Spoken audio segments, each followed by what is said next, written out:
Sejam muito bem-vindos a mais uma aula de matemática. Hoje a gente vai ver o último tema, a forma teórica de função quadrática. Mais especificamente, problemas de máximo e de mínimo. Esses problemas, pessoal, aparecem demais em concursos públicos, aparecem demais em Enem e vestibulares. Então é tema certo para a sua prova. Vamos lá, se concentra, vem comigo, vamos se interessar. Aqui eu fiz inicialmente um quadro de resumo, né?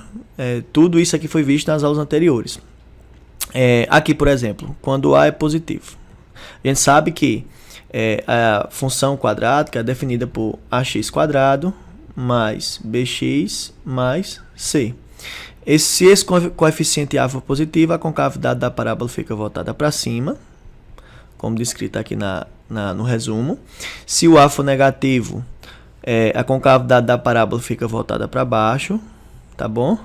Em relação à concavidade, vamos ter nesse primeiro momento aqui A positivo, o vértice aqui, que é o ponto importantíssimo, determina valor mínimo, tá bom? Esse outro caso aqui, A negativo, concavidade voltada para baixo, então o vértice vai determinar valor máximo, tá bom? E, inclusive, os problemas de máximo e de mínimos vai ser baseados no vértice, tá bom? Que é onde a função assume o valor máximo ou o valor mínimo. Um outro caso importante é quando delta é positivo, me diz que a função tem duas raízes, ou seja, corta duas vezes o eixo x. Delta igual a zero, tem uma raiz, corta apenas uma vez o eixo x. Coincidentemente, a raiz vai ser igual ao vértice, nesse caso aqui. E delta negativo não toca o eixo x, tá bom? Não toca o eixo x. E não tem raiz, obviamente, né? Delta negativo. Aqui tem algumas formas, né? X do vértice e y do vértice. X do vértice é menos b sobre 2a. E y do vértice é menos delta sobre 4a. Assim visto nas aulas anteriores. O valor de delta está aqui, ó, bonitinho. Delta é igual a b ao quadrado menos 4ac. E aqui é para determinar as raízes, né? Usando aquela velha fórmula e famosa, usando aquela velha fórmula de Bhaskara, menos b mais ou menos raiz de delta sobre 2a. Também nos discutimos sobre questão de soma, produto de raízes, então é bom vocês revisar todos esses conceitos, assistir às aulas anteriores, para a gente entender melhor aqui os problemas de máximo e de mínimo. Tá bom, vamos deixar de conversa e vamos lá resolver a primeira questão, seguindo aí a ordem da apostila. Vem comigo. Vamos lá, questão número 9, questão da PUC, que diz o seguinte. Uma empresa fabrica X peças por dia. E seu lucro em reais é dado pela função L de X igual a 100 que multiplica 9 menos X vezes X menos 1. O lucro máximo obtido pela empresa por dia é de quanto? Ele quer o lucro máximo, ou seja, ele quer o valor de L, tá bom? Bem, pessoal, vamos fazer o seguinte. Eu vou pegar a função aqui dada na questão e vou tentar escrever ela na forma de função quadrática, como a gente está acostumado a ver, tá? Ax² mais bx mais c. Vamos ver como é que vai ficar. Então, aqui o lucro vai ser, ó, 100 que multiplica, vou efetuar essa multiplicação, ó, 9 vezes x, 9x, 9 vezes menos 1, menos 9, menos x que multiplica x dá menos x², menos x que multiplica menos 1. Ora, menos por menos é mais, x vezes 1, x. Beleza? Colocando aqui, ó, 100 vezes, eu vou reduzir os termos, eu vou pegar menos x² e colocar para cá. Vou fazer 9x mais x dá 10x. E vou repetir esse menos 9, tá bom? Então, o lucro vai ser, efetuando a multiplicação novamente, ó, 100 que multiplica menos x² dá menos 100x². 100 que multiplica 10x vai dar 1000x. E 100 que multiplica menos 9 vai dar menos 900, tá bom? Pessoal, temos aqui uma função quadrática. Coeficiente A é menos 100. Coeficiente B é 1000. Coeficiente C é menos 900. Se eu fosse esboçar o gráfico dessa função, como é que ficaria? Ó, o a é negativo, tá bom? É menor do que zero. O a é menos 100, então é menor do que zero. Então, o a menor que zero me indica que a concavidade da parábola fica voltada para baixo. Ou seja, o gráfico vai ficar nesse estilo aqui, ó. Tá bom? Concavidade da parábola voltada para baixo. Aí tem um detalhe. Isso implica que esse vértice aqui vai representar valor máximo. Lembrando que a função é lucro em função de x. Então, esse ponto aqui vamos ter o x do vértice e vamos ter o y do vértice. Tá? Pergunta, eu vou determinar x do vértice ou y do vértice? É só olhar a pergunta. A pergunta se refere ao lucro máximo. O lucro está no eixo y. Então, para obter o lucro máximo, já que esse vértice aqui representa o valor máximo, o lucro máximo é determinado por y do vértice, ou seja, é menos delta sobre 4a. Se por acaso a questão pedisse, determine o valor de x para que o lucro seja máximo, aí sim, aí seria x do vértice, né? X do vértice, no caso, representa a quantidade de peças. Então, outra pergunta seria, determine a quantidade de peças fabricadas por dia para que o lucro seja máximo.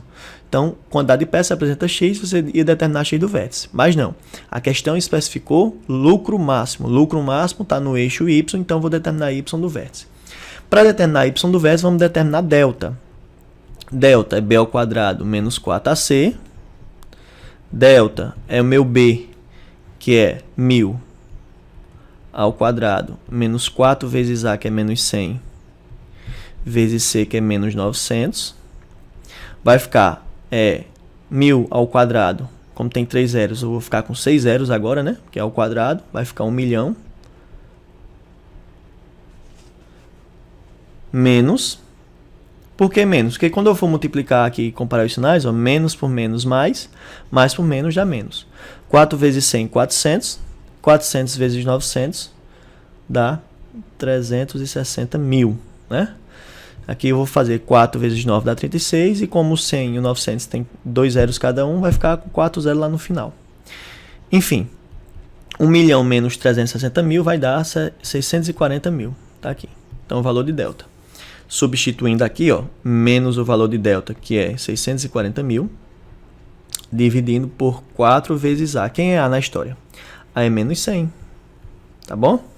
Então, o lucro máximo vai ser... se eu comparar os sinais aqui, menos de cima com menos de baixo, eu já sei que vai dar positivo. Então, vai ficar 640 mil dividido por 4 vezes 100, que é 400. Você efetuando a divisão, você vai cortar 2 zeros de cima com 2 de baixo. Vai sobrar 6.400 dividido por 4. Isso aqui vai dar 1.600. O que me dá a alternativa correta, a letra E. Lucro máximo. Tranquilidade? Vamos partir para outra. Questão número 10. Essas questões de área, pessoal, é muito importante, tá bom? Sempre está aparecendo aí nos vestibulares, nos concursos. É interessante a gente aprender a fazer direitinho. Vamos lá. Considere a figura apresentada, onde os lados do retângulo medem 10 e 3x metros. E determine para a área rachurada. Rachurada é essa área pintada aqui, ó. Essa área aqui de cinza, né? Letra A função de x que fornece a área. Pessoal, a área aqui nesse caso é só você observar o seguinte. Eu tenho um retângulo aqui de dimensões 10 e dimensão 3x. Desse retângulo total foi tirado esse espaço aqui, ó, que eu estou colorindo de verde, e foi tirado esse espaço aqui, ó. Ou seja, para encontrar a área que sobrou, basta você pegar a área total, né, que é a área do retângulo, e subtrair pela área da parte branca, tá bom? Então, vê só. Então, a área, aqui em função de x, vai ser a área total. A área total é o retângulo, que é base vezes altura, ou seja, 10 vezes 3x. Isso aqui é a área total do retângulo. E eu vou subtrair pela área branca. Veja que eu tenho duas áreas brancas iguais, ou seja, 2 vezes a área branca. Essa área branca aqui é um quadrado de lado x. Então, a área de um quadrado é o lado ao quadrado, ou seja, x ao quadrado. Recapitulando, peguei a área total, que é um retângulo, base vezes altura, e subtrair por 2 vezes. Por que eu estou fazendo 2 vezes? Porque eu tenho 2 quadrados iguais. Então, eu vou calcular a área de 1 quadrado e multiplicar por 2. A área de 1 quadrado é x ao quadrado. Por isso que eu tenho aqui menos 2x quadrado, tá ok? Então, a área é igual a 10 que multiplica 3x, 30x, menos 2x quadrado. Essa é a função que ainda você pode escrever da seguinte forma. Menos 2x quadrado mais 30x, para ficar no padrão de função quadrática, né? Pronto, essa aqui é a resposta da letra A. Letra B agora. Na letra B pediu o valor de x para que a área seja máxima. Olha só, pessoal. Se eu fosse esboçar o gráfico dessa função, como é que vai ficar? Primeira coisa, vai ficar a área em função de x. Então, a área vai representar o eixo y e o x vai representar seu próprio eixo, que é o eixo das abscissas. Como o A, aqui, ó, quando eu for tirar os coeficientes, A é menos 2, B é 30 e C é 0, né? Como esse A é negativo, a concavidade da parábola fica voltada para baixo, tá bom? Ou seja, então esse ponto aqui, que é o vértice, vai representar o valor máximo da função. Concavidade voltada para baixo, o vértice representa o valor máximo. Aqui é o y do vértice, que se refere à área. Aqui é o x do vértice, que representa o valor de x para que a área seja máxima. Então, nessa letra B, ele pediu o quê? O valor de x para que a área seja máxima. Ora, o valor de x para que a área seja máxima é x do vértice, que é menos b sobre 2a. Menos b, que no caso aqui é menos 30, sobre 2 que multiplica a, que é menos 2. Menos por menos vai ficar mais. 30 dividido por 2 vezes 2, que é 4. Então, 30 dividido por 4 dá 7,5, tá bom? E 7,5 metros, a unidade aqui na questão foi metros, é a medida de x para que a área seja máxima. Bem, a letra C pediu agora o valor da área máxima. Pessoal, o valor da área máxima está no eixo y. Então, a área máxima dessa questão é determinada por y do vértice, ou seja, menos delta sobre 4a. Quem é delta na história? Delta é b ao quadrado menos 4ac. Delta vai ser meu b, que é 30, ao quadrado, menos 4 vezes a, que é menos 2, vezes c, que é 0. 30 ao quadrado, 900. E 0 que multiplica 4 vezes 2, isso aqui vai dar 0. Precisa colocar. Meu delta é 900. Daí, pessoal, menos delta, que é 900, sobre 4 que multiplica a, que é menos 2. Menos de cima com menos de baixo vai dar mais. Menos por menos é mais. 900 dividido por 4 vezes 2, 8. 900 dividido por 8, isso aqui vai dar 112,5 metros quadrados. Por que metros quadrados? Se refere à área, que é 2 dimensões. No caso aqui, base vezes altura. Então, tá aqui, ó. A letra B, o valor de x para que a área seja máxima. E letra C, a área máxima. Essa é a grande sacada, tá bom? Fechou. Sem respirar, vamos lá, não pode parar, vamos fazer próxima questão. Vamos lá, pessoal, questão número 11. Um avião sobrevoou um campo onde havia um alvo desenhado. Quando estava exatamente 25 metros acima do alvo, soltou uma bomba que caiu em queda livre, formando uma trajetória parabólica. Quando se fala em parábola, a gente já define que é uma função quadrática, tá?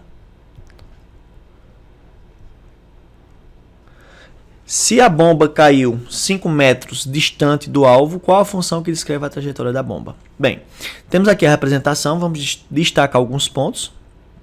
Aqui foi onde soltou, né, a bomba, o alvo estava aqui, a bomba fez uma trajetória parabólica e caiu 5 metros distante do alvo, tá? Observe que aqui eu posso muito bem completar essa parábola. Se eu fosse fazer a parábola por completo, ficaria algo desse tipo aqui, tá bom? Então, eu vou analisar esse ponto que foi dado e vou analisar esse outro ponto aqui.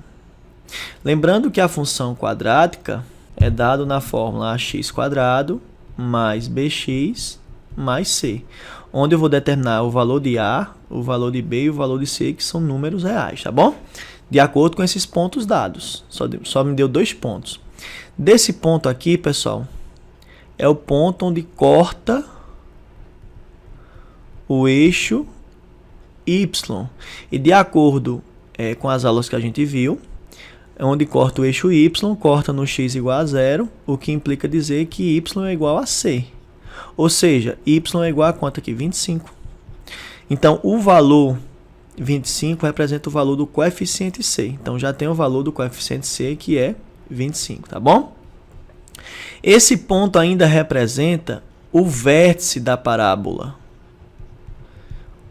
O vértice da parábola. Então, o vértice da parábola vai ser x do vértice e y do vértice. Como esse ponto está em cima do eixo y, é porque o x é 0 e o y aqui, no caso, é 25, tá bom? O que é que vai acontecer agora? Ora, pessoal, para você determinar o x do vértice, é menos b sobre 2a. Não é isso? Essa fórmula aqui vai ser igual a 0, porque 0 representa o x do vértice. Dessa forma, vai ficar fazendo a produto dos meios igual ao produto dos extremos, menos b vezes 1 dá menos b, e 2a vezes 0 dá 0. O que implica dizer que b é 0, ok? Então, já tem o coeficiente b que é 0. Está faltando determinar quem? Está faltando determinar apenas o coeficiente a. Para determinar o coeficiente a, eu vou pegar esse ponto. Esse ponto aqui representa o que, pessoal? O ponto que corta o eixo x, representa a raiz da função. E a raiz da função é quando o y é 0. Então, quando o y é 0, quem é a raiz? 5.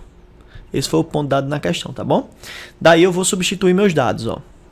No lugar desse y aqui, eu coloco 0, que é igual ao coeficiente a vezes o x. Esse x aqui é 5 ao quadrado, mais o coeficiente b é 0, vezes x, mais o coeficiente c, que é 25. 0 é igual a 5 ao quadrado, 25, vezes a dá 25a. 0 vezes x dá 0, mais 25. O 25 está positivo, passa negativo, que é igual a 25a. Esse 25 que está junto do a está multiplicando, eu vou passar dividindo. Daí, a vai ser igual a menos 1. Ora, determinado o valor de a, de b e de c, aí eu tenho uma função agora. A função y vai ser igual ao coeficiente a é menos 1, ou seja, menos 1 vezes x quadrado. Coeficiente b é 0, não precisa colocar. Coeficiente c é 25. Então, a função que representa essa trajetória parabólica é y igual a menos x quadrado mais 25. Ou seja, a alternativa correta, letra A. Fechou? Vamos lá, questão número 12, questão do Enem, que diz o seguinte, ó. A parte interior de uma taça foi gerada pela rotação de uma parábola em torno do eixo z, conforme mostra a figura. A função real que expressa a parábola, olha, parábola. Quando fala parábola, já dá uma função do segundo grau. No plano cartesiano da figura. É dada pela lei f de x é igual a 3 meio x quadrado menos 6x mais c, onde c representa a medida da altura do líquido contido na taça, em centímetros, tá bom? Sabe-se que o ponto V na figura representa o vértice da parábola, localizado sobre o eixo x. Nessas condições, a altura do líquido na taça é... Quando ele pede a altura do líquido contido na taça, ele quer saber o quê? O valor de C. Tá bom? E aí a gente vai tentar utilizar a estratégia dada na questão. Ele quer esse valor de C aqui. Para isso, ele deu esse outro ponto, o vértice. Vértice que corta o eixo X. Pessoal, tirando aqui os dados, ó. Quem é o coeficiente A? 3,5. Quem é o coeficiente B? Menos 6. E o coeficiente C é o que a questão está querendo, tá bom? Eu posso pensar da seguinte forma. Ora, isso aqui não é o vértice. Quem é o vértice da função? X do vértice eu não sei quem é. Mas y do vértice eu sei. Como o ponto está cortando o eixo X, é porque o y do vértice é 0. Ou seja, y do vértice é igual a 0. Quem é y do vértice? Menos delta sobre 4a, que vai ser igual a 0. Produto dos meios é igual ao produto dos extremos. Menos delta é igual a 4a vezes 0 dá 4a vezes 0 dá 0. Isso implica dizer que delta é igual a 0. Tá bom? Observe que eu fui aqui pelo y do vértice. Mas eu também poderia pensar o seguinte, ó. Só tem um ponto que corta o eixo x. Ou seja, só tem uma raiz. Como a função só tem uma raiz, é porque delta é zero. Se tivesse duas raízes, delta maior do que zero. Se tivesse uma raiz, delta menor do que zero. Então, podia utilizar esse raciocínio aqui também, né? Até porque o y do vértice igual a zero implicou que delta é igual a zero. Tá bom? Então, vamos lá. Qual a fórmula de delta? B ao quadrado menos 4ac. Isso aqui vai ser igual a zero. Trazendo para cá. Vamos substituir. Quem é B? B é menos 6. Ao quadrado, menos 4 vezes A, que é 3,5, vezes C, que é o que eu quero descobrir. Tudo isso aqui é igual a zero. Menos 6 ao quadrado, 36. Menos 4 vezes 3 dá 12, 12 vezes C dá 12C, dividido por 2, que é igual a 0. 36, 12 dividido por 2, 6. Então, vai ficar menos 6C igual a 0. Ora, 6C está negativo, eu vou passar positivo. O 6 agora está multiplicando, passo dividindo. Daí encontro que C é igual a 6. A altura do líquido é 6, alternativa correta, letra E. Bem, pessoal, essa foi nossa aula de máximos e mínimos. Revisamos também bastante a questão de função quadrática, é um assunto importante, um assunto que não é muito fácil, que você precisa praticar bastante. Tem uns exercícios propostos aí para vocês tentarem resolver. Na próxima aula eu vou resolver algumas questões dos exercícios propostos. Então, tamo junto, fiquem com Deus, até a próxima. E é isso aí, pessoal. Quando você estiver estudando, quando você estiver botando pegada aí nos exercícios, mostre que você é um fera logos, tira foto, filma, marca o Instagram do cursinho logos, que a gente vai comentar, a gente vai dar repost, e qualquer dúvida pode procurar a gente, tem um fórum aí de discussão para tirar dúvida, tem um e-mail aí disponível, tem um Instagram, tá bom? Então, tamo junto, misturado, até a próxima, valeu!